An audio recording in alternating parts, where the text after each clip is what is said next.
తెనాలిలో గీతాంజలి మృతికి కారకులైన వారిపై చట్టపరంగా కఠిన చర్యలు తీసుకోవాలని కాకినాడ జిల్లా స్వర్ణకార సంఘం డిమాండ్ చేసింది.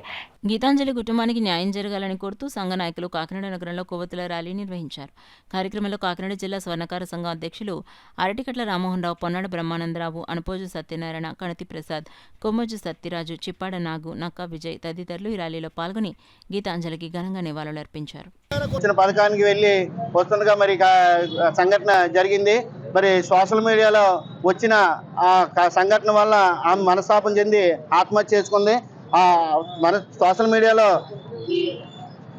ఆ సంఘటన చెప్పినందుకు మరి వారిని కూడా కఠినంగా శిక్షించి ప్రభుత్వం ఆ కుటుంబాన్ని 50 లక్షల రూపాయలు ఎక్స్‌గ్రేషియా ప్రకటించి ఆ పిల్లలకి సరైన ఉపాధి కల్పించి ఆ కుటుంబాన్ని ఆదుకోవాల్సిందిగా సీఎం గారిని కోరుకోవడం జరుగుతుంది.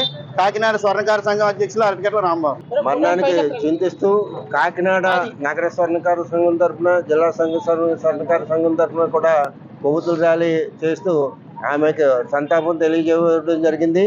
అయితే ఈ సంఘటనకు బాధ్యులైన వాళ్ళని కఠినంగా శిక్షించాలని ఆ కుటుంబానికి, గీతాంజలి దేవి కుటుంబానికి 50 లక్షల ఎక్స్‌గ్రేషియా ప్రకటించి ఆ పిల్లల్ని కూడా ఆదుకొని వాళ్ళని భవిష్యత్ తరాల్లో మంచి ఉద్యోగస్తులుగా తీర్చిదిద్దే బాధ్యతగా సీఎం గారు దృష్టికి తీసుకెళ్లాల్సిందిగా కోరుకుంటూ ఈ ర్యాలీ నిరసన తెలియజేయడం జరిగింది. సున్నితమైన మనస్కరాలు కనుక ఈ మనస్తాపాన్ని చెంది ఆత్మహత్యకు గురైనట్టుగా మాకు తెలిసింది.